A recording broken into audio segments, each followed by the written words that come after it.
Hello, welcome to Star Wars Spelt Out. I'm your host, Josh Chapman. And today we're talking Arc 2. No, Arc 3. Sorry, Massacre, thank you, Catherine. Massacre. Oh, it was a pure massacre, as they say, as Silverchair once said 30 years ago. Of Andor, Season 2, Arc 3. It's... let's just get who's in the room here before we go any further. We've got a full deck. Who would want to miss this? We've got Catherine Kneen. Hello, Catherine. Stone and Sky. We've got Matthew Mohl. Hello, Matt Mohl. For the gore. We are the gore. And we've got Turbo. Hello, Turbo. What? Won't no one think of the cakes? Cakewatch. Should we jump through before we get heavy? Should we keep it light? Cakewatch. Where was Cakewatch? I didn't. Nothing. I didn't jumped see out. one cake. Did you? I didn't see a single cake, and I think it's a sign of the times of the downward spiral of what's happening on Gorman. I think there might have been some cake smashes with a fight between. No one took Cassian. No and one got Cyril. a pie to the face. You saw it like Cassian could have reached. You know, he was reaching for something. He could have just grabbed a cake and just smushed it in Cyril's face.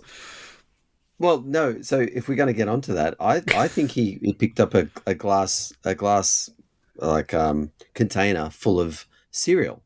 I think he smashed him over the head with cereal. He said, "Take your cereal, bitch," and then it was just Anyway, I mean, yeah, we'll try to get some structure. There's obviously a lot to talk about. We'll see how we go. But our regular running time enthusiast, Matt Mohl, what do we got here, mate? I think it was like 57, 49, and then back to 57 or something. Get that mic in front of your mouth, mate. It was some good. There it is. I think you'll find. Well, I think the third episode 9, was like an hour, right on an hour. Really? In terms of, yeah. Well, we did it. But 7 minutes of credits though, so yeah. We did the whole whack in one evening. So Kat has been watching it as well, but she's been doing it in the evenings. And you know, in the previous arcs, we've got through 1 or 2 episodes in a night and finished it off later in the week. And Lee's like, "No, I have to watch all of this. I can't not watch this. I need to know what happens." And compulsion. She doesn't know. Like, she doesn't. You know, we obviously went to this knowing about the Gorman massacre, that there was this thing. She didn't know. She was watching, going like, "Oh, a protest. That's interesting." Oh no! Oh no! No! No! No! No! No! No! No! And it was. Yeah. So episode titles, Catherine. What do we have? The Messenger. Oh, The Messenger. I don't know you, or who are you? What was it? It was Cassian's. I don't know who you are. And then something like that. last, Who are you? I think it was. Who are you? And then you've put me on the spot because I. And then welcome to the rebellion. Yeah, welcome to the rebellion. Yeah. Oh yeah, you're right. I thought it was I Have Friends Everywhere. Yeah. That was a previous one, wasn't it? We've just lost Mohl for some reason. I don't know where he's gone. But whatever. He's going to look up Disney Plus to get the titles and run time. He's just disappeared. So whatever. We'll forge on with that, and we don't need him. He'll either come back or he won't. So yeah, some pretty interesting stuff. We'll try to do it. Here he is. He's back. Might just cut out for a sec. Yeah, your microphone's on some weird thing too. We're just gonna. This is just live right now. But check your mic source. Yeah, no edits. No edits. How can we edit? If you can sit through 3 hours of Andor, you can sit through a little bit of technical difficulties. I know. Sit through is not a very fair thing. But I mean, look, let's be fair here. Hello, Matthew Mohl. Hello. Now it's all good. Yeah, all right, he's back, baby.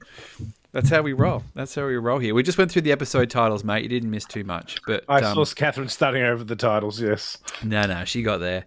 I mean, let's just. The first 2 arcs of this was great. Andor is great. We know Andor is great. The first 2 arcs have been great. I don't know about you guys. I don't think it had hit that One Way Out height as yet. We were kind of waiting for it to hit that height. I feel like we've surpassed that height.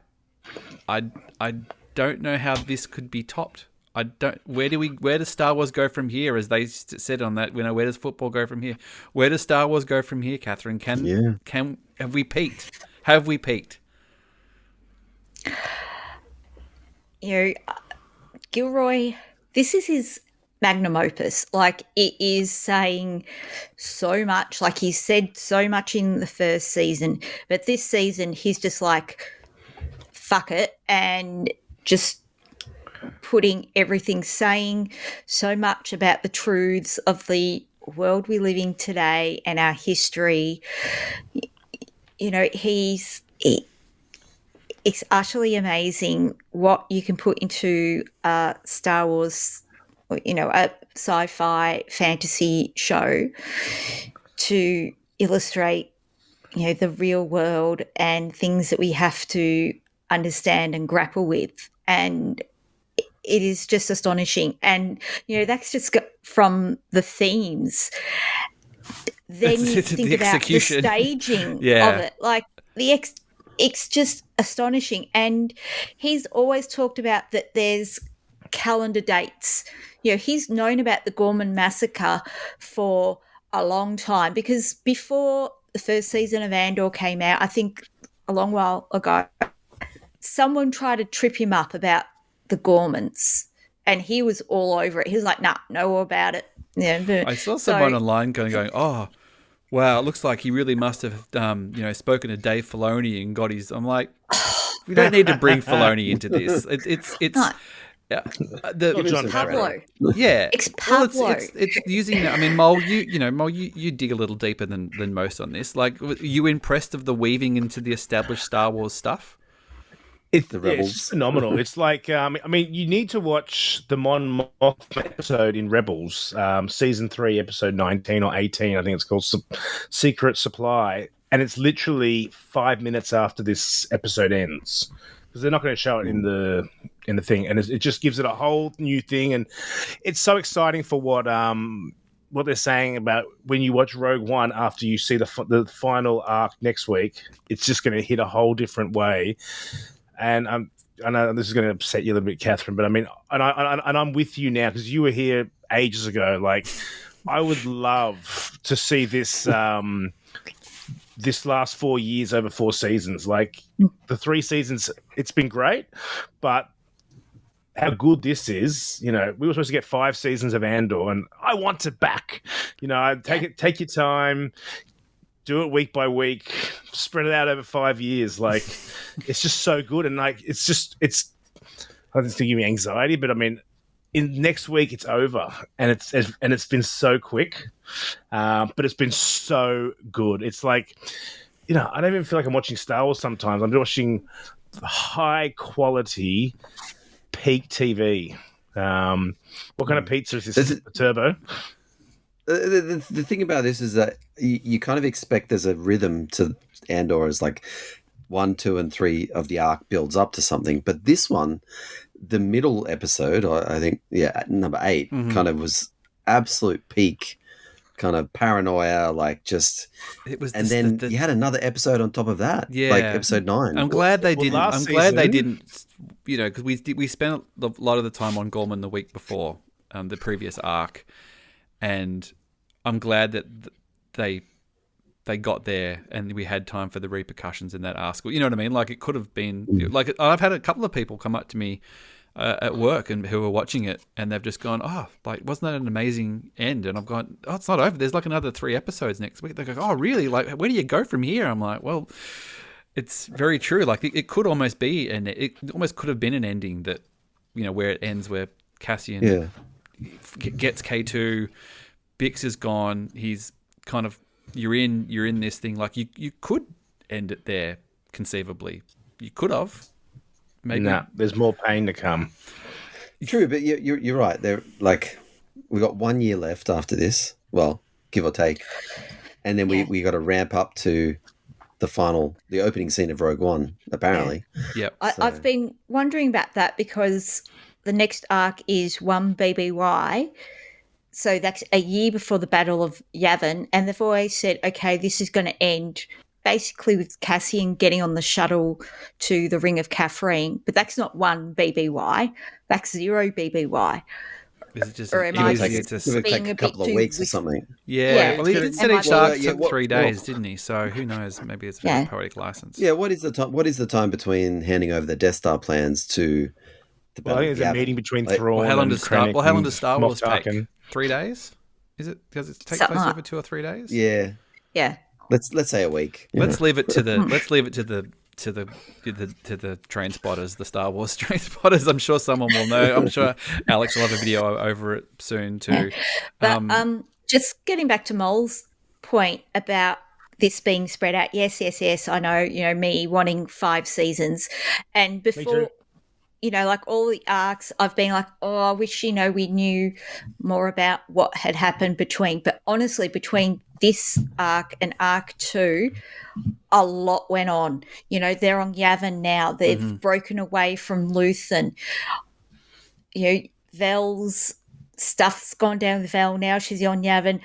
Bix and Cassian have sort of settled down. I really would love to know more about what happened. But you get everything you need as well, though. Yeah. You know what I mean? You get everything you need. But I know what you mean. Like you could have got all those bits in between, but the device that they've used has given you enough to know where they're at the certain. Well, we do go back to Yavin. I'm not going to do blow by blow, but there is interesting stuff that happens on Yavin. For one, they're living in bloody tree houses. I never thought you just live in. I just never assumed everybody was in the temple.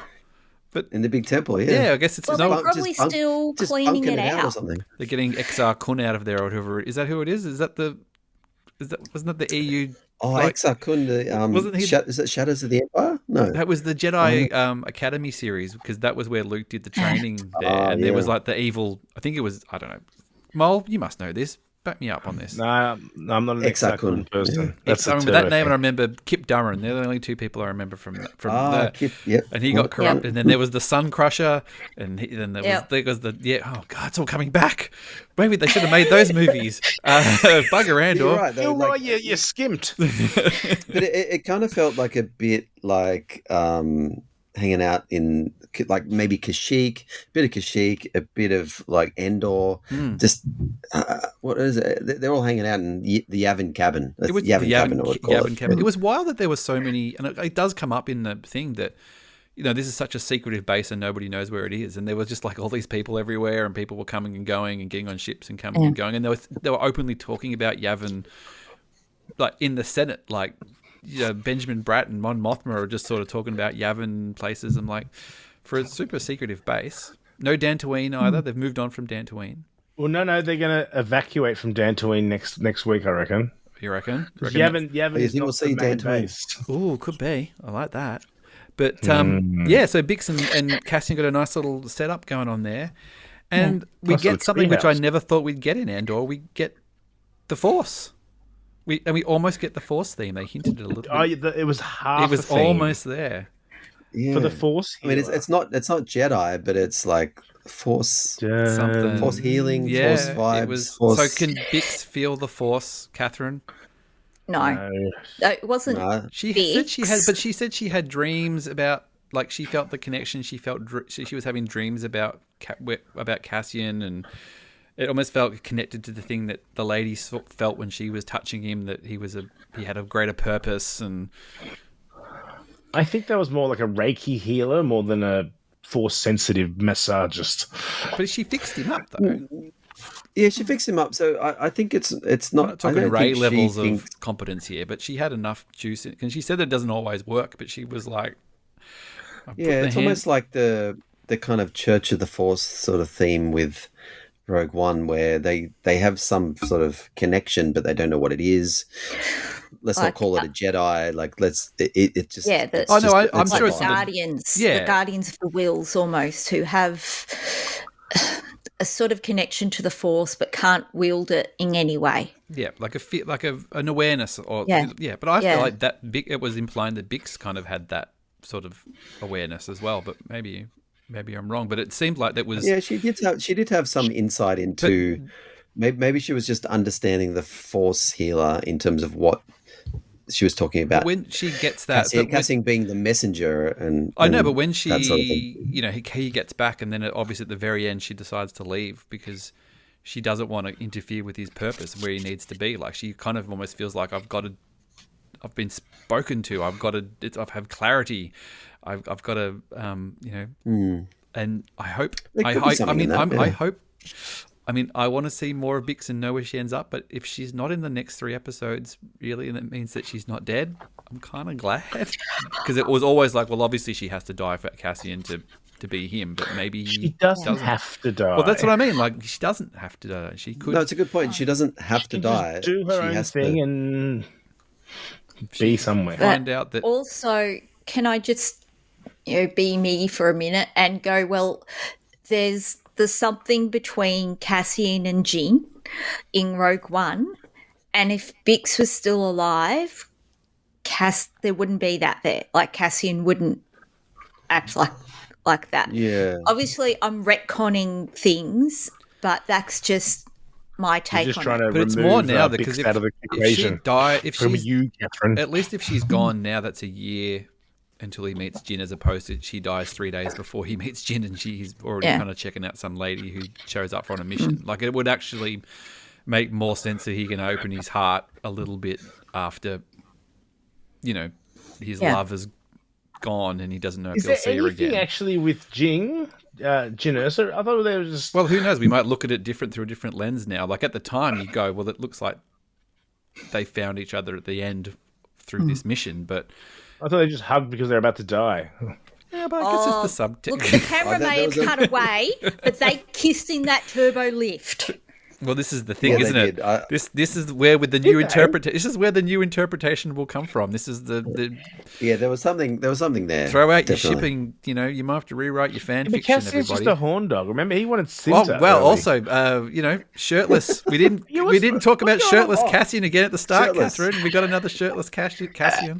And he's what's short, spare how shoulder. much Riz does Wilmon have? He's just banging everyone. He's the man. I'm glad he didn't. He's I got, was. like, He's the Mon. I'm, Ride on, powered girth. well, I'm glad that he didn't. He looked like he was off the. He wasn't actually just huff and paint this arc, which I was worried that he'd just turn up and he was just huff and paint. You go back to the gap, like a year gap. Like what? I just assumed that Wilmon would be with Saw Gerrera in his gang. Looked like he was So just sort of back as That's the business other as thing. usual. We don't know what happened there. Like, did he just hang out with those guys for a bit and take off? Like, Yeah. Luther So- sent him there.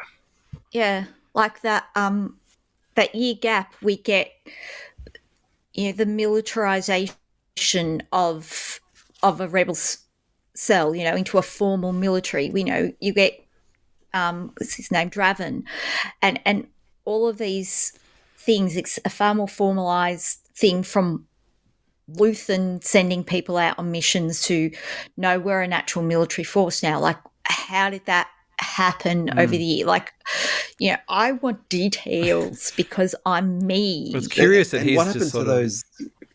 I was going to say, what happened to those rebels? Like the dumbasses who got stuck there. The dumbass I thought that they rebels, would like- just be there somewhere and they'd just be like, don't know, in the mess hall or something. But they didn't.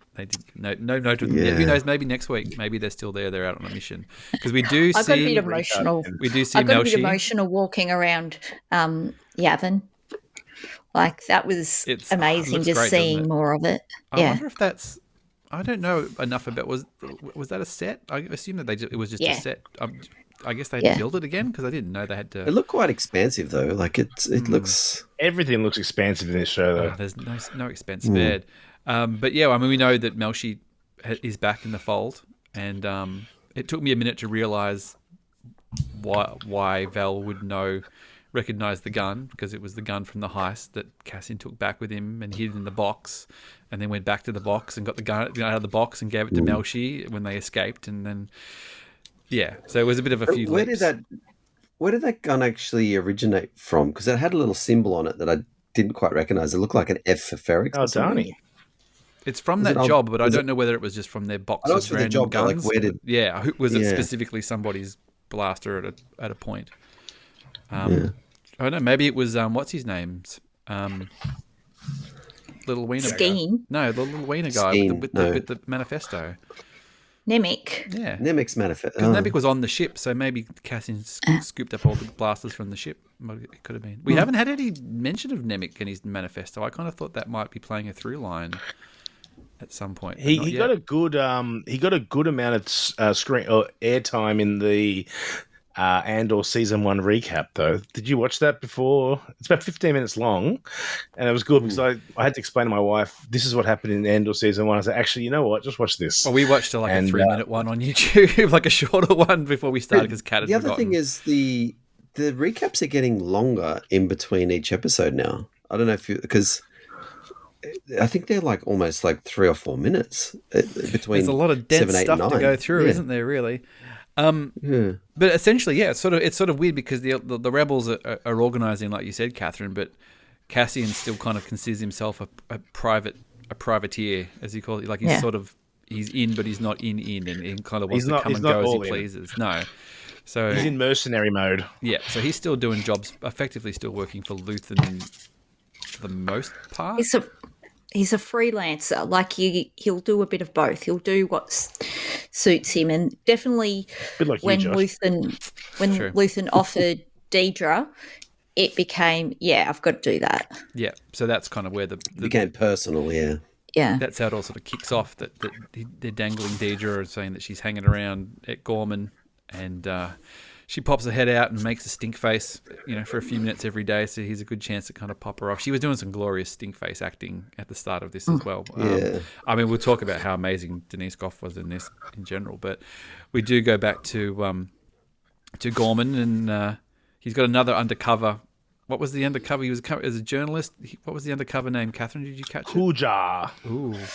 You need one of those shirts. It was, those like. It was Ronnie Guja. Those the shirts that have like John and Paul and Ringo, and you need one that says like Cassian and Clem and Vari and Sky and. I'll buy that shirt. Well, that's one for your Redbubble or T Public store. I know. I've got another that and the slower, more intense T-shirt. I've got a week to do those before Andor's finished, and then it's too hard. They won't arrive by the time that the I know. If the show's going for 12 weeks like it was supposed to, I have a little bit more leeway. But it's gone for 5 years. You can make a lot of shirts. That's true. They may be releasing it at the cinemas. That's the rumor. Is that they're editing them into 4 films for the cinemas. That's a lot. That's going to be one sore bum on the seat. As long as it's not at the Astor. No, not every one that's day. A local Melbourne. Like Melbourne every couple of weeks, release a film. Yeah.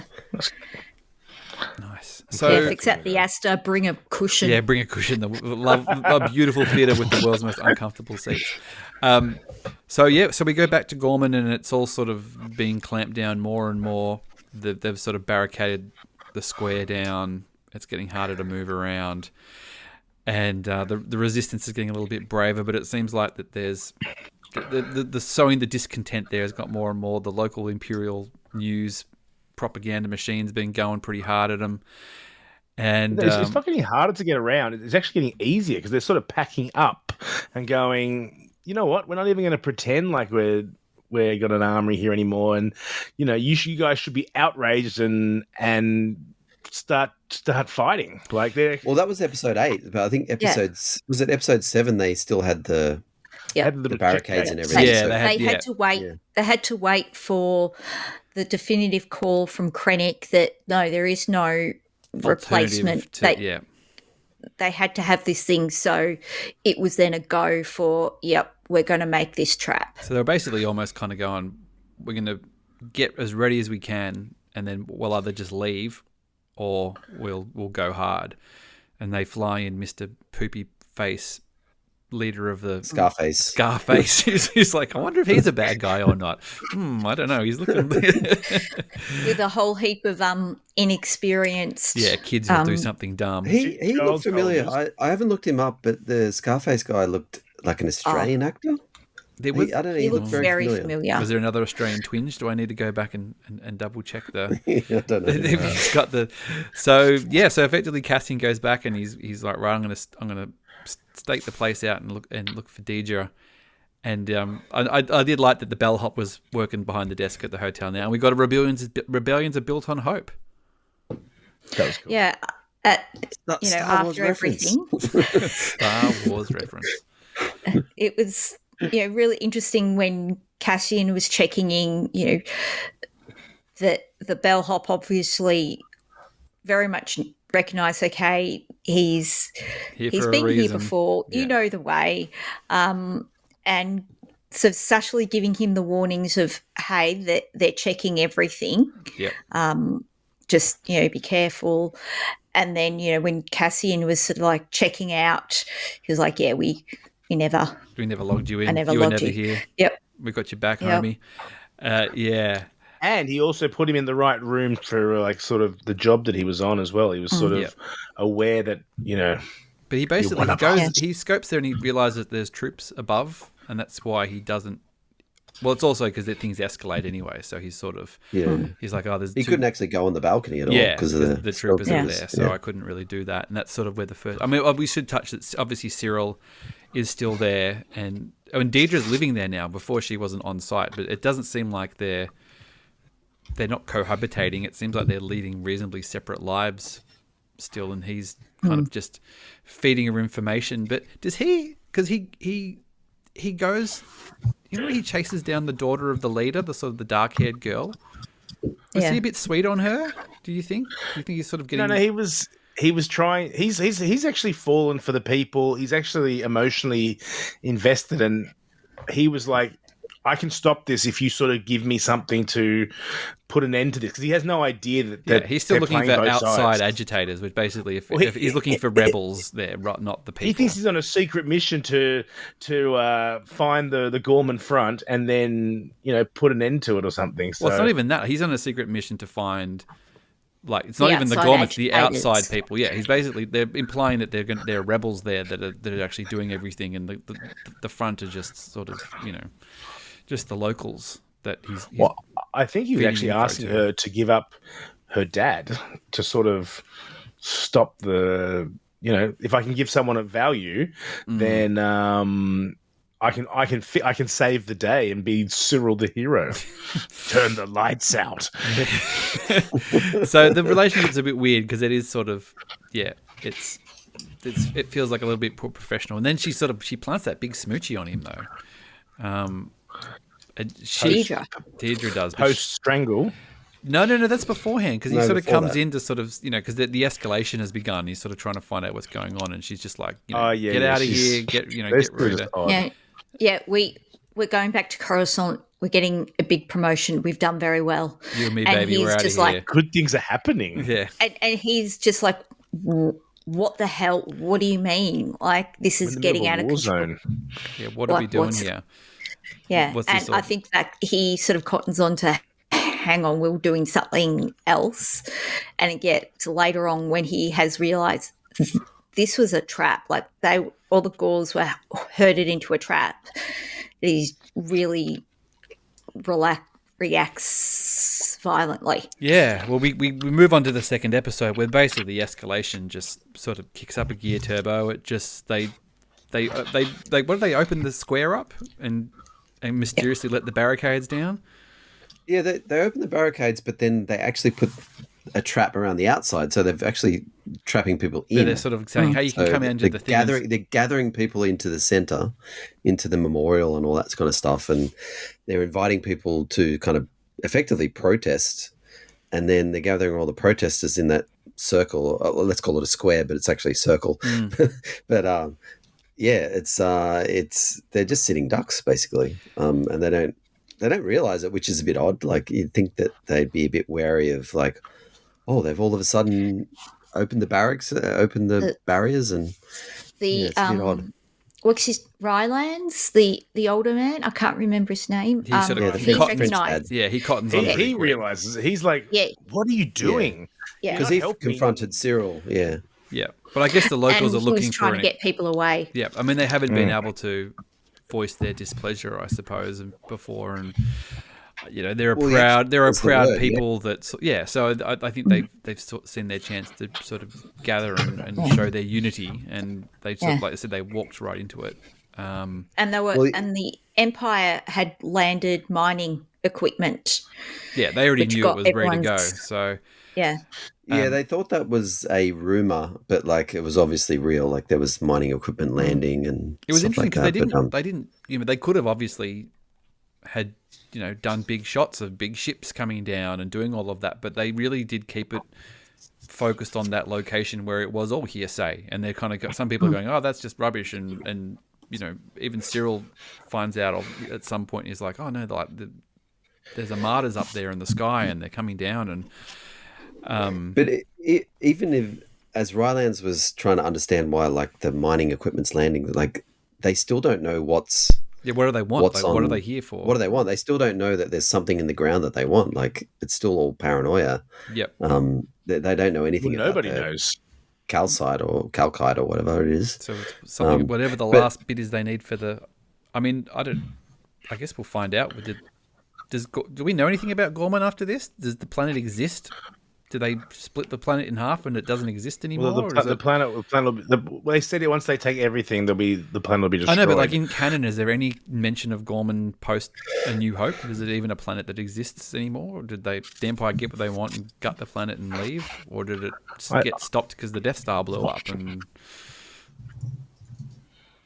I don't know. I don't know. Because I assume that they needed some of it to do, to finish the Death Star, but they were probably on the assumption that they'll have the Death Star forever, so they got to keep mining this stuff for it. But maybe they only got as much as they needed. Well, now. it'll be interesting to see how they got the Death Star laser number 2.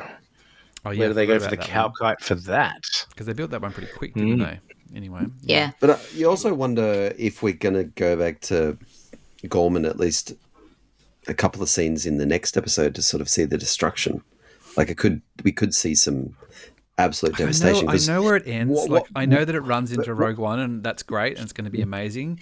But like a post Battle of Yavin Death Star blowing up reaction from the people who are left, or even post Andor of like coming back to those people and seeing where they are, and that would just maybe that's for the Mon Mothma series, Turbo. Or maybe we need another special edition with additional celebration scenes. Yeah, I want to see Bix at an Ewok. I want to see Bix at an Ewok party, like dancing with an Ewok, and with a blaster in her hand, where she came in and joined the cause after she got word that Cassian had helped save the rebellion and do all of that. Yeah. So, did you think that Cassian was going to kick off that riot by blasting at Dedra? I was a little worried there that he was going to get trigger happy and the whole thing was going to kick off. I'm glad that I'm not glad that it happened, but it was obviously staged. At least it wasn't his trigger. In some ways, that's been speculated on for quite a while, and in some of the trailers and things, they had the little scene of Cassian raising his sniper at the window, and I think everyone was sort of speculating, is he going to start the Gorman massacre on like the Order of Luthen type of thing? It's interesting that they've played against our expectations in that way, that if he had, yes, it would have kicked off, but he didn't actually, but the Empire did it themselves. The Empire doing the old Palpatine of, we'll just play both sides and make sure we win. Yeah, and I think it would have been harder to... I think Cassian is still a hero, and if he had kicked off the Gorman massacre and after we had to witness it, it would be hard to understand how he internally could come back from that as a character. It was hard enough that he was involved and he wants out at the end because of how shocking it was. But I think if on the Order of Luthen, whether Luthen wanted him to do that or not in order to facilitate that, I think that might have been a bit of a stretch for the hero of Cassian Andor to live with that. Yeah, I was going to say that the quote with Scarface, the Scarface dude said, I think he said to Deirdre Miro, he said, "I'm the trigger supervisor, you're the finger." Yeah. So Deirdre was going to be the one to make the call to pull the trigger. So there was the Imperial sniper or whatever to pull that but trigger. She's literally just, she literally gets the call from her boss as well. She's just the person, she's literally, if she had just said, actually don't do it, someone would have just gone over her head. And I know that's hard for her to internalize. And all of that build up is, the tension and the singing and first it's the chanting and then it's the singing, and are we gonna get a singing anthem at Celebration? Or is everyone gonna learn the words by then, Catherine? Is that too depressing? It's a good anthem. Hear that one at the World Cup. Like if you heard that at the World Cup, that's a pretty good anthem. Yeah. I don't know. I was going to say there was the declassified episode afterwards, and I think they had the new composer on it. I think his name's Brandon Roberts, and I don't know about you guys, but we always turn the subwoofer up, so we have a subwoofer separate. And this, I think, episode 8 particular was just insane in terms of like low end, and the way he described the score was, he said he called these doom bends. So it was impending doom, and it was like this really deep groan sort of grinding kind of sound, and it was kind of like, yeah, if you turn it up next time, just have a listen. It's just impending. It's like that. It's impending doom, that basically. That Joker noise in the Dark Knight, where it's just sort of, that's right. You know, it's just, it's there, and you know it's there, but it just makes everything feel very. And it was all. It was just a proverbial powder keg that was basically ready to kick off, and when it did, it sort of hits pretty hard there, Mohl, and even there were some K2 droids hanging out. There were 6 of them. They were ruthless. Did you think the K2SO was the one that turned? You know, when Cyril walks in and one sort of looks right at him. You reckon that was? There's one that looks a little bit more inquisitively like yeah. But it's still a death stare. The one in the scary. middle. That one had that sort of K2 personality. I like that. It was good how that connected, and Gilroy's he's cooking. And that he's guy, cooking the stupid guy who got Cinta killed, you know, partially not redeemed himself, but at least he was out there fighting the fight and saved Cassian, and at the end, and he didn't quit. Yeah, I mentioned that last week. He had to redeem himself, otherwise it would have, you know, he's talking down by Val would have been useless. But I think he lost his girlfriend though. I think his girlfriend. Charlie saved him. That's right. Yeah. So I mean, it was just the tension and it all sort of just, it was as awful as you sort of imagined it would be, and just the brutality, like seeing the KX droids throw that lady full power, just throwing barricades as well. I mean, like I think I've sort of went oof, you know, when he pushed like the barricades, because it, in that sense, you kind of flash back to Nemec and the, you know, the thing of when coins slamming into him. The credits killed him. The credits. So sort of in between. I mean, while that's going on, like obviously Cyril gets to safety. He gets to go hide in the Imperial compound, and then confronts Danger about of all of this, and it, you know, gets quite intense and, you know, violent and a little unsettling. And then he sort of pulls back and decides to go back in with the gore, and he's caught in the middle of the whole thing. And but he's just. I was just going to say he's in a daze, and like there's lasers flying around, and like then he spots. He obviously doesn't get hit. Then he spots Cassian, and it's the throwdown he'd been waiting his whole life for, that Cassian doesn't even know is coming. It's that, Thanos, and it was that thing. I don't even know. Yeah, well, that was the weird thing, because I was kind of like, oh yeah, like he wouldn't. He's had no. Did they met? No idea. Did they meet in the first? Did they meet on Ferrix though? Very briefly. They did meet, but Cassian held a gun to the back of his head, so he wouldn't. That was the only time they had an interaction. Yeah, and so they literally had zero interactions. Like a 30 it's kind of like a one way. Oh yeah, he's been vengeance, revenge, non-stop thought for 3 years. Yeah, and Cassian's like, even after he's dead, like, who the fuck was a that? one-way nemesis? Yeah, and it's just, he just goes at him. He just wails on him like, you are the reason that all of, not only is this happening, that, you know, I'm going to blame everything on you. And you get the, you know, Cyril was obviously very, very upset, and he does have probably a bit of training, because he was in the police or whatever it was, so he knows how to swing a punch. Molana cops, yeah, sure. But you get this sort of brutal fight, and Cassian sort of gets the top on it eventually, but there's a few explosions, and the gun falls loose, and at the last second, with the final insult, "Who are you?" Cyril gets gunned down. Headshot. Ryland. Yeah.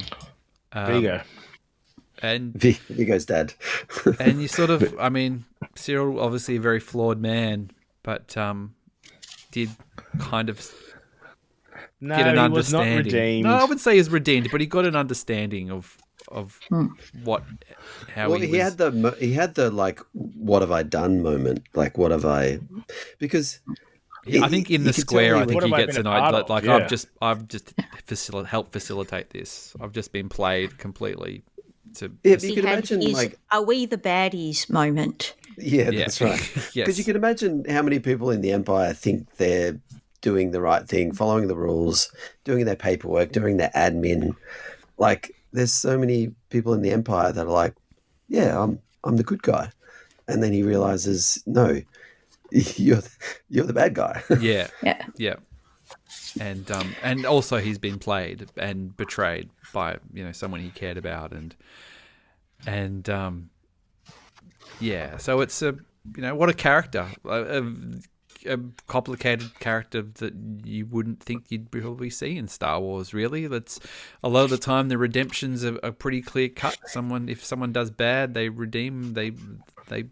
Or they're just a bad person who cops it. And Cyril was a flawed character, but I mean, what a performance!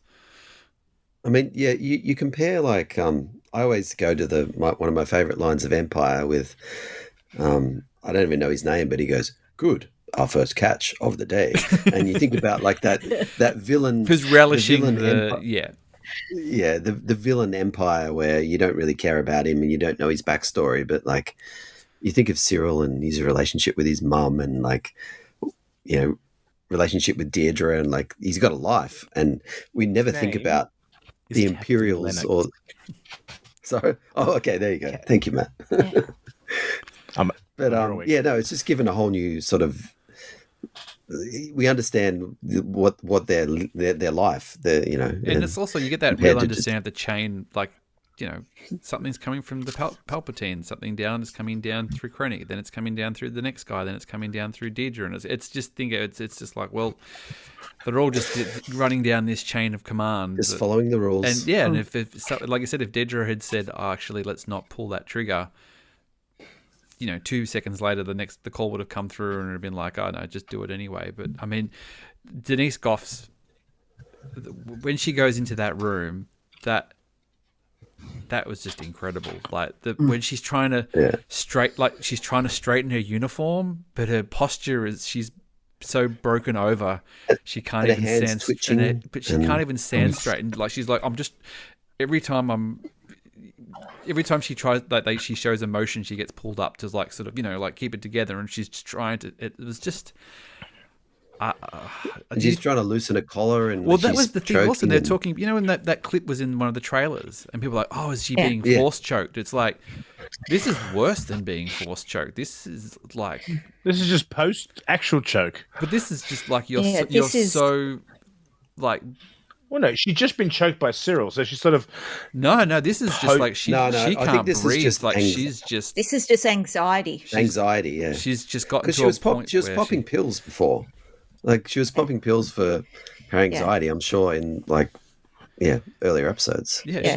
Because she, even though in some ways this was her idea, when the new Imperial people came, she was like, they look like children, and she was kind of sickened with the reality of, we are deliberately sending Imperial forces in there to be killed, absolutely, and we are going to let them die. It's not just, yes, we're going to kill all these civilians. We are killing our own side deliberately, and to ultimately to send a message, not actually to take the planet. Like, they can take the planet. Like, they've already like, if they want to take the planet, they'll take the planet. This was more about sending a message to the people to don't mess with us, but also to the galaxy of also be okay with us taking the planet. Don't complain about it in the Senate. Don't protest it, anywhere else, because they were doing the wrong thing. So, we just took control after they did the wrong thing, Like, we are not doing anything wrong. We are just enforcing law and order. Yeah. Sounds very familiar. I mean, the parallels. I mean, they're not subtle. The news networks and all of that stuff. It's kind of amazing. Have Fox logos on their outfits. If you had some weird thing of like saying Star Wars isn't political for whatever reason, you would say that. Even if you thought that before, you can't say that now because it is, and it always was. But it is, whether you like it or not, and whether you didn't like it before. Even if you could take some plausible deniability before because it was a little bit more subtle. This is like you confront it and accept it and learn from it because it's confronting and think about why it makes you. Why do you feel uncomfortable? If you just don't, it's like the stuff with Bix in the first thing. It's like think about why that makes you feel uncomfortable and have a think about it. But it's interesting that this was one of the first big Empire wins we see in the course of the show. Like we see other wins along the way for the Empire, but this was a major win for the Empire because now they've got a free hand in Gorman. It's a major victory for them and it's one that they've been planning for a few years. Yep. But they also, I mean, it was interesting because they did say that like if we can find a way around it, we'd rather not have the hassle. Yeah. But if we can do it, we can get to a point where, because they talk. I mean, we look in A New Hope when they're talking about, like, it literally happens in A New Hope where they're just like, "Oh, I've just been informed that they're getting rid of the Senate. Senate's done. We're not having the Senate. We're not having the Senate anymore. It's basically just gone."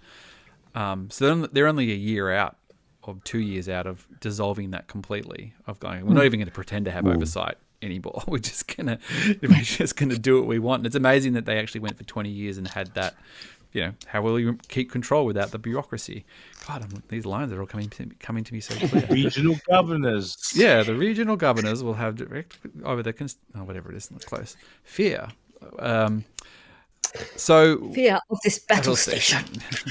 So I mean, I just it could be the best episode of television ever made. I think it deserves all the plaudits, whether it gets awards or not. Whatever. Chasing Tin, I think.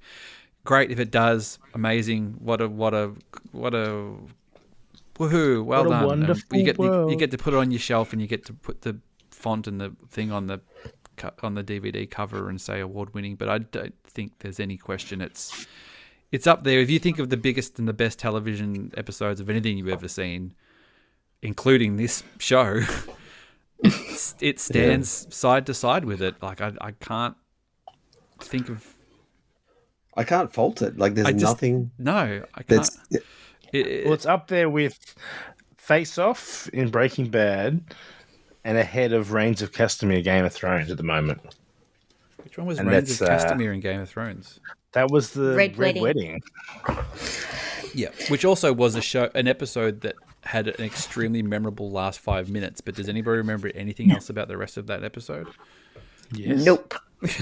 Except for you. The thing is, I don't want to poo-poo it. I don't want to poo-poo it. It was a massive shock factor book people knew it was coming, non-book people didn't. It was a massive shock point. But it is interesting that, of course, Star Wars big-time nerds, we knew a Gorman massacre is coming, but non-Star Wars people didn't. And they even played on a thing. If you knew a little bit about Star Wars and you knew of a Gorman massacre, they even just said that there was one. So you might have been like, well, they've already done that, so we don't need to worry about that anymore. But like I said, we watched it here, and Kat was just sort of like, oh, this is interesting that they're doing here, and it was just like, oh, no, and she was bawling by the end of it. She's a bit of a TV crier anyway, but she was bawling at the end of that episode. I think Pip's actually watching it right now. Obviously, she might come down and she's like, "You've got to come up and get me a blanket, please." Yeah, I think so. Like we talk about how great this episode. We've only really talked about 7 and 8, but I know 8 being the peak of this arc. Yeah, and then episode 9 is like, where did this come from? Like, it was a lot better than Rise of Skywalker. But yeah, I mean, let's get into it. We get the aftermath, and And even just the shock at the very start where they just arrest the Gorman senator. They're just like, you're out of here, mate. Like, Oh, they just don't care anymore. It's like, you know what? Democracy is over. yeah, we run this town. We do it how we like. You know, the opening Andor credits theme is different every week, but then in this theme, they have the Valley Highlands kind of theme in the background as well. So it kind of carries on from the massacre of the previous week. And yeah, it's just instant impact, basically.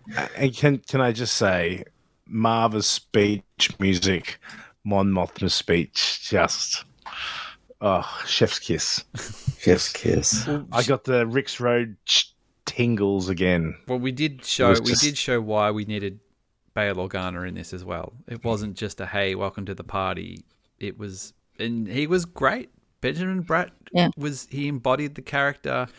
He put his own little spin on it, and what was it? Tear the shit out of this place, or whatever it was. We got another shit. I mean, you know what? Shit is happening a lot in Star Wars now. Shit is happening, but I'm all for it.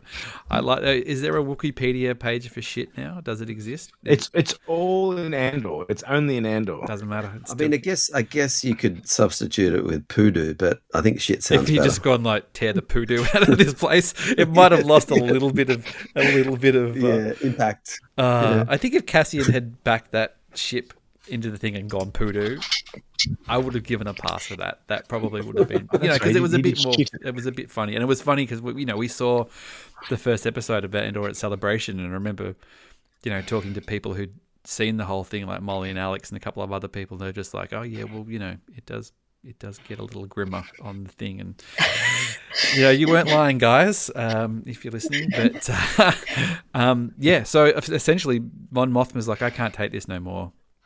I got to make a stand. I got to say something. I got to call this prick out in public, on the record, in Hansard.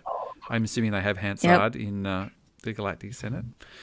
As someone who designed the website for Hansard for the UK Parliament at one stage, myself, toot my own horn. I don't think it's been long changed since the early 2000s since I did it. But, maybe not. Maybe not. This is where our 3 viewers are gone. I know they've gone to check the UK Parliament Hansard. So yeah, and I think if you check Australian Hansard, halal snack packs are in there. There's a lot of wacky stuff in Hansard. There you go. There's some quiet reading. Everybody go back and read Hansard. So nothing like a podcast with homework. Yeah, that's right. If you're a Star Wars podcast, go read Hansard. So yeah, effectively she's going, I can't take this no more. I'm going to do a speech. I'm going to call them all out, and then I'm out of here. And Luthen, but she's technically not allowed to give a speech, so Bale has to come up with this, section blah-de-blah version of the, it was a bit Rimmer Space Corps directive, I thought. But I think it said article. I hadn't said the word emergency. Because it was an emergency. Yeah, had to use the word emergency, and then because of that, it was able to. There was a few pricks who kind of went on before going, oh, our poor Imperial boys who just wanted to keep the peace all got, we lost one person. Yeah, we lost one guy, and it's all the Gorman's fault. Yeah. So, but effectively going on in the background is Luthen. I gotta say, Clea with the long hair. Hello, I liked that. Yeah, that was a good look. That was I don't sort of I keep it respectful, but I just thought she looked great. Yeah, she hasn't had it long and out like that very often. In season 1, it was in that hallway a couple of times when she was going for meats or checking like if things had been like written or something. So it's almost like her non-disguise. How Luthen has the wig for his shop dealer, and she has her hair in that updo bunny for her assistant, and then she has it down when she's her undercover self. Yep. And her style's a bit different also. Like she's more likely to have like pants and like a hooded jacket. Like, yeah, she's awesome. Like Clea's just unbelievable. But even then, like when Cassian's talking to Clea, like Cassian's still, he's not all in. I think Claire was saying like, "Oh, you're always making excuses. You're too tired. It's too much. It's too hard." And like, she has to convince him. Like, so She's a bit like, find it oh, really boo, weird what's that- the matter? Is it too hard? Is it, oh, boo, like, oh, didn't. Like, yeah. I mean, granted, he went through some stuff, Cassian, but he's kind of, yeah. I think he's sort of out in the Luthen way of doing things. He's a bit more in on the, you know, the military. We have rules, we've got regulations, not Luthen. We're just going to let a massacre happen, or this is good for us. And I think he likes the opt-in of the, you know, mercenary vibe. You're sort of allowed to choose when you're in, choose when you're out. Now you're part of a cause and everything, you know. Yeah. So, but he's also everything probably that comes like along with it.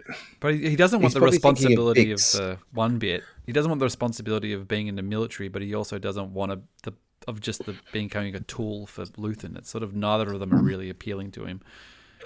But he's not all in because he's always thinking about Bix. Like he's thinking about. He's like, I've actually got the an relationship alternative of a and- good thing that I can go to, and And obviously, we'll talk about it later with Bix. Like, you know, making the decision she does, it kind of triggers Cassian to go all in, basically. Yeah. So Luthen basically said, hey, you can do your speech, but Bail Organa's team's compromised, so don't go with them. We'll send our own man. And, I mean, what a cool concept that Cassian Andor is the one to get Mon Mothma out of Dodge as soon as she does the speech. And the speech, she calls a spade a spade. She wasn't afraid to use language that, you know, a lot of people are afraid to use. Even before that, I was going to say even before that, like she's obviously practicing a speech, but she also finds out that what's his name, Erskine, her I was working for assistant, Luthen, is working for Luthen. So she's got that sort of paranoia of understanding that, you know, he's on a different side as well. He's obviously trying to protect her, but the whole paranoia about she's trying to learn the speech, trying to figure out what to say, and it's But they're also kind of in self-preservation because they're kind of literally like, if they arrest her, she'll sing eventually. Like whatever she knows, she knows too much. Yeah. So they're giving her an excuse to arrest her. We'd love to be able to before, but she's a senator. Until she does something, she publicly stuffs up. We can't arrest her and interrogate her. But now we've got the chance to do it. But so Luthen is, I think, just as much going, we've got to cover our asses here because, you know. Yeah, and she does reference Tay as well. So, like, nothing's been really said about Tay Colmer, and she sort of says to Luthen that I think it was like how quickly you decided he was a risk and got rid of him. So she's obviously feeling for him, like her oldest friend, and just that whole paranoia she's feeling, and like all the pressure is building up on her, and. Yeah. Well, look, in the scheme of all the things that have happened since, of all the people that have died, and all, you know, of all these other things of that we had to kill him. He decided at that time that he had to go to protect everything. It's just like, well, look at all the stuff that's happened since, and you know, you still killed my friend for that.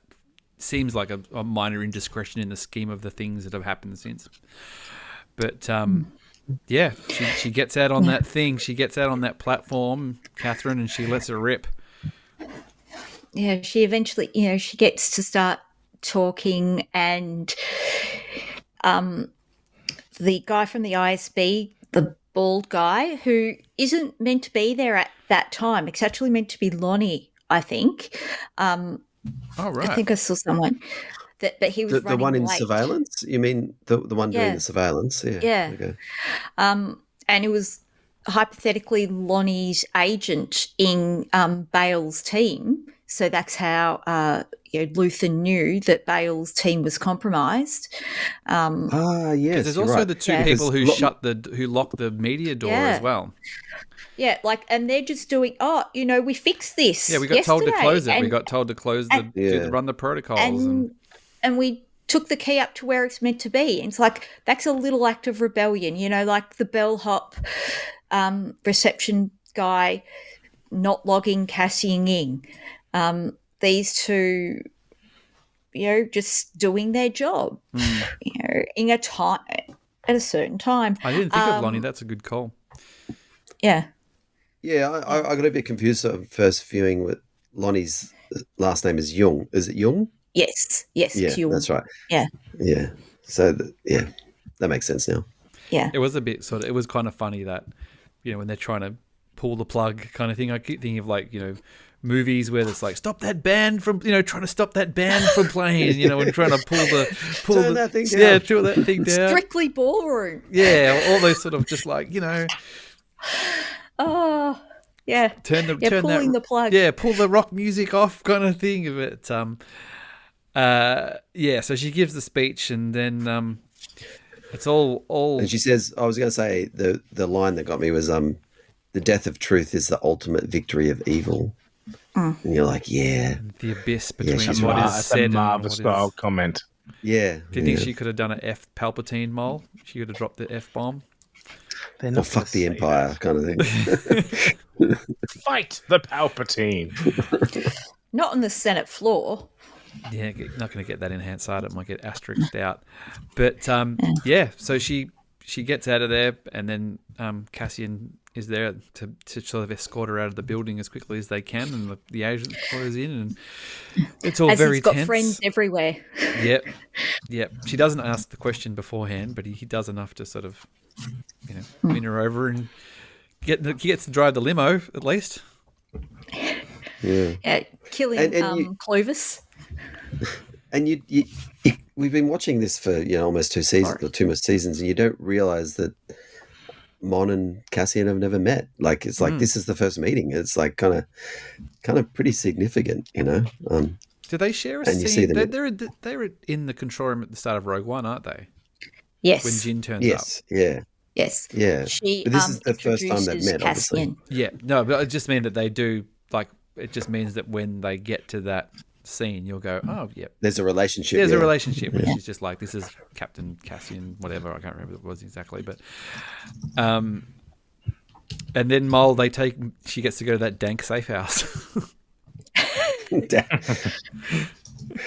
a bit like something out of Train Spotting kind of thing. Yeah, it's not the most pleasant place, but and it's kind of funny. I quite like that because all of a sudden I was like, oh, like Clara's there, and they've got like a little gang, little hangout kind of thing, and then they basically say, oh, we're going to hand off to the rebels. We want to bring her in hot.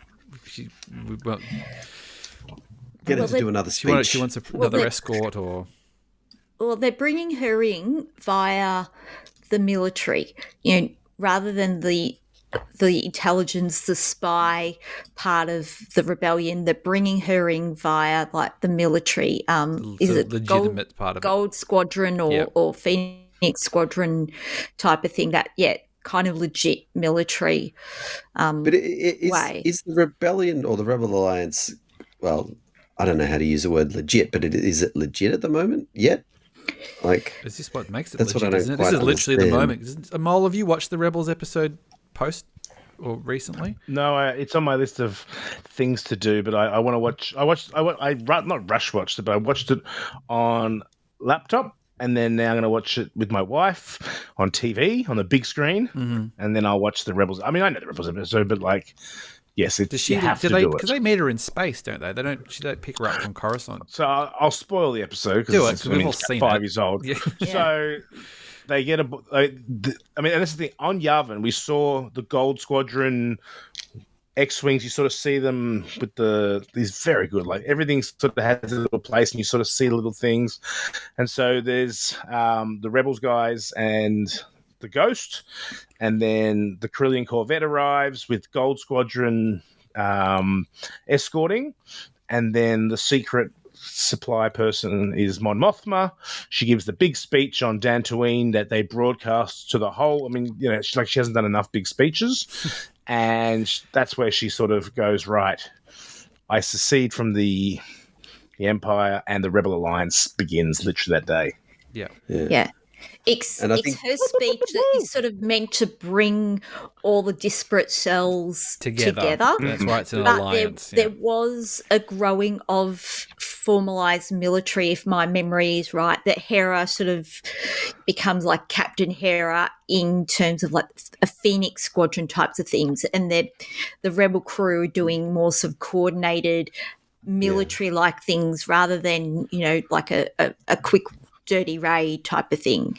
They officially announced themselves as an organization Yeah. so. Yeah, this with is a the leader. Welcome to the rebellion is when it starts. Yeah. Basically, this is it. Yeah. Rebels was absolutely cooking then. Like that came. Then the next episode after that was Twin Sons with Obi, or 2 episodes later. Twin Sons, Kenobi, Maul. God, I can't believe Darth Maul exists in this same universe. You don't even think they go like, oh yeah, Darth Maul exists in this universe. Like even I know, bring him out. even and if Thrawn. that, Put him on like, the show. that the Rebels crew would be somewhere in the background of this. Like I know that like Chopper was in Rogue One, but just the weirdness of like if Zeb had walked past in this, you'd be like, I know they've got CG, Zeb that they've used in whatever it was in The Mandalorian or whichever episode it was. I'm like, if he just walked on the screen at Andor, I feel like it would be such a disconnect of just like, oh my god. But it somehow kind of works. Like I guess they had like because they had like critters doing the Senate stuff, and they were so. The other thing I always think of is like we look at all Mon Mothma's like all her dress, all her hair, all the things she's been wearing, and then all of a sudden she has to leave suddenly. And is this the point at which she just has one thing to wear, like those robes, those white robes? Yeah, and that's just what she's got. You'd think she'd just wear some fatigues or something, really, just something more comfy. But yeah, I think she's left everything behind. She doesn't get to go to a wardrobe or anything. Chandrillan flat. Yeah, and then she's probably got no hair product or anything, so her hair is just like a nice kind of 70s kind of bowl haircut kind of. And she doesn't change it for 3 years. Like that's the That's haircut fine, she had. like, In your she's Rogue One, given she's up got all- that haircut, and then like in Return of the Jedi, she's got the same haircut. Like she hasn't even. But that's what I think is like she's in Andor. She's put up this kind of not a facade, but like she has to show that she's part of the Senate and well dressed and all these beautiful standards that she feels like costumes she has and standards, and then she's like, "I'm done. I'm just gonna go. I'm just a tomboy I'm gonna at go heart. the moo. I'm gonna go the moo. I'm just going for comfort. I'm just, I just want to, yeah. I am interested in what happens to Perrin now because, like she didn't warn him that this was happening. We're separated. We were estranged. Full custody.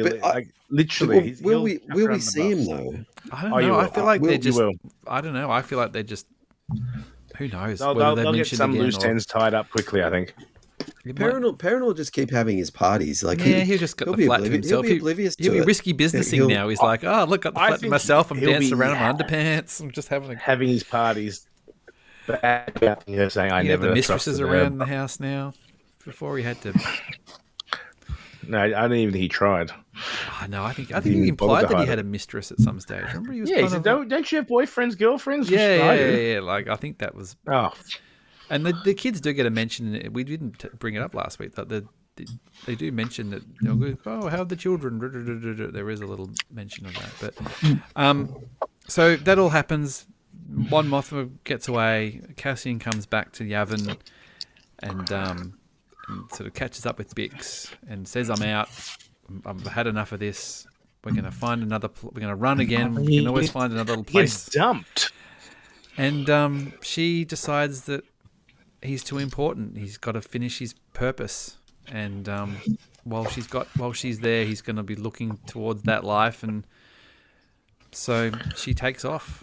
And it was breaks his heart. It was sad stuff. There was some tears again. Kat was having another little cry on the couch on that one as well, and it was all very sad. How did you feel, Catherine, seeing Cassian single again?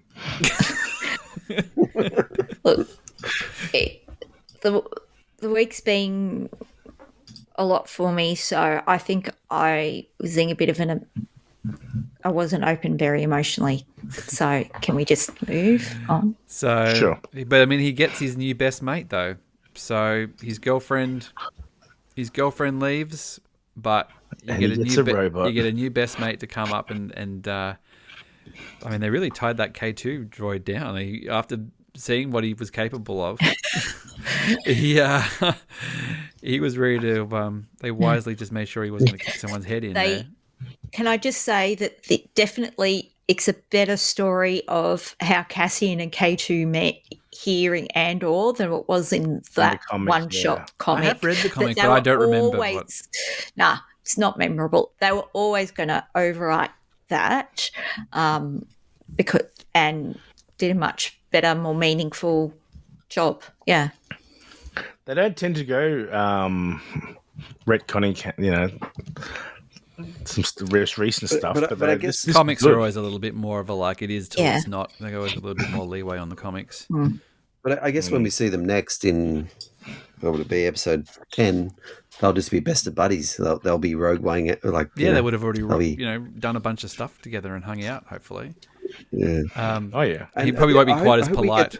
get he's quite polite at the I moment. hope we get to see a Cassian and Melshi reunion because Yes. he's obviously there. There's at a the shot in the Yavin, but, trailer like, of Melshi firing a weapon or being fired on that we haven't seen yet.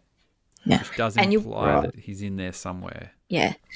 And even though he's not a massive character, you wouldn't bring Melchi back just for that, oh, yeah, that blaster's mine. You'd have him back for a bit more because obviously he is one of the commandos in Rogue One. He's part of Rogue One. So, yeah, you've got to show that as well. Like, Well, hopefully he's got his own little crew or something. Maybe him and Melshi and K2 have got a little gang. Oh, get Baz and Blaze. Come on. We're going to see mustached blue leader as well. We're going to see him. Or General Radis. Isn't Radis supposed to be in it? Like, wasn't Radis's in one of the making ofs or something? yeah. Or there was a Yeah, I Moncal? think so. There still Yeah. seems to be a lot to be shown, but I'm trying to think. Do we see Saw Gerrera again? Like, do we see how Saw lost his limbs? Like, he's obviously not breathing well because he's been Huffing that paint. huffing the paint. But like, he has to lose a few limbs, I think. And I think we just, like- I think whatever we get, it's gonna, we've like Catherine said before, there is a lot of story that gets left on the table in these time jumps, but we always get in enough to know where they are at and what's happening, and if anything, it'll be the least. If it does end where it's supposed to end, that's the quickest time jump will be that we jump from the end of Andor straight into Rogue One. So we just get this movie that comes in, and then you can sit there and you can watch Star Wars straight afterwards, which happens right afterwards as well. So you can. Well, we've got like 27 hours of content now. If you go season 1 to Rebels and Andor, and Rogue One. I was going to say Rebels is a stretch. If you're going to put, you can You can do that one episode of Rebels, and then someone there's else. a lot did. of- I kind of think we need more Mendo. Like, Mendo's been good in this, but we had a whole arc just now without Mendo. I think we need a final Mendo. I don't need him being a arrogant jerk around some artwork. Let's get some Empire Mendo at his baddiness. And this is probably just me, but seeing Tivik, the informant that Cassian's talking to at the start of Rogue One, I'd love to see him as part of Saw's group. Whether we do or not, I don't know. He's a very busy British actor. Yeah. Well, he's the one who knows, who finds out about the Death Star. So Yeah, he's the one who's passed on the information about the pilot. yeah, and that the Death Star exists. So how does that work? Do we get Bodhi Yeah. Rook in this as well? It'd be good to see Riz Ahmed back in Star Wars as well. So I don't know if we see Bodhi, but I mean, if we can get the actor Tivik, would be amazing because I'm making this super dark, but having a long-standing relationship between him and Cassian of passing information, and then in Rogue One, Cassian shooting him to save it. Like, I think that's really what we have what I would see if I was Tony Gilroy. You know, obviously having 5 seasons would make that easier, but also it's the availability of the actors. And this might sound really weird, but in some ways you can't really recast him because it's not like he's got a name. You know, like here we could say, oh, Bail Organa, and everyone would go, okay, that's Bail Organa, Yeah, I know what blah, you blah, mean. blah. Yeah, But with him, not everyone knows his name. yeah. It's funny because he didn't, Tony Gilroy didn't actually write Rogue One. Like he fixed the ending of it and got it in good He shape. wrote that bit. Did he write that bit as well? Did he? Well, I'm not sure Yep. which bits where his hands are all over. So Yeah, like But wasn't Tony Gilroy mostly to do with the story? But he still had scriptwriters. Oh, he had to fix a lot of the mess. But no, in terms of Andor as well, like he's a showrunner, but also he's written the story. yeah. But there's scriptwriters. There's a lot of for every other Gilroys episode. you've got their fingers. I'm saying if he There's doesn't Go want to, Willamon as well. Brian there's Gilroy, so many whatever. talented people on this. If Tony Gilroy's had enough, I feel like the sum of the parts of the talent that are on this. If there was more to do, you could run with it. If you didn't necessarily need him, I know he's done a lot on this, but there seems to be so much talent around this thing that somebody could Correct me step if I'm up. wrong. I think the writer for the One Way Out arc, or at least the episode, was Bo Willamon, and I think he also did these episodes. So the thing is, like, he did the previous arc. Dan the previous Gilroy did this one. Yeah, I knew there was But another like, Gilroy. here's the thing, like, even if Tony Gilroy wants to retire, that's fine. But the writers that are on this are just like brilliant. So just keep throw them some cash. Just do some, do some other. Well, Bo Willamon he's tapped to write. Is it the movie that's set 20,000? Oh, a long the time in the Mangold one. past? Yeah, I felt like one of them is James involved in Mangold, something else. Yeah. Good. Yeah. Good work, Just KK. give him all the cash. Just do it. All right. We could be here all night talking Way about past the this. hour We're mark. way past the hour, and we were on this. We had to give it the time. Looking past Josh's a lot of time. My brother texted me last night, and he must have just finished watching, going like, "How are you gonna cover this, fit all that into the podcast?" So hopefully, Cam, we didn't, but we've done the best we can. Everybody, I think we did well. We have to. I think we did very well. I mean, again, it top tier. The show is soaring. It will be hard to top, but we come back next week and we see where we go. We're going to have a lot to talk about. I think we'll do what we normally do. We'll come back. We'll talk about the episodes. We'll do that, and then we'll come back in a week after and we'll wrap the whole season when we've got a bit more time. Did we do a Skelly Crew wrap? I can't even remember now. We did. Oh, we did. Okay, We I thought absolutely we didn't. did. Yep. Was I there? It'll be there, and we'll do that, and we'll go through the whole thing. But let's just revel in what we've got, which is just incredible And stuff. watch it again. Watch it again. 11 out of 10. 11 out of 10. Spinal Tap. That's what it is. What kind of pizza? What kind of pizza are you going to give it, Josh? Pizza? Turbo. What kind of pizza?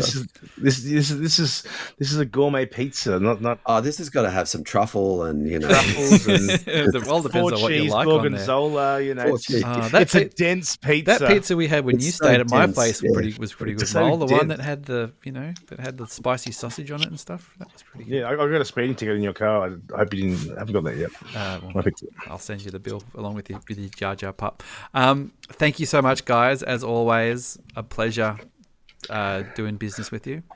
We'll be back next week. So thank everybody. See you soon. Bye for now. Bye. Bye. Let's tear the shit out of this place.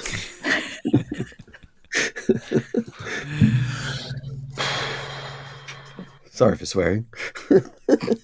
Everyone swears. I think we already swore, so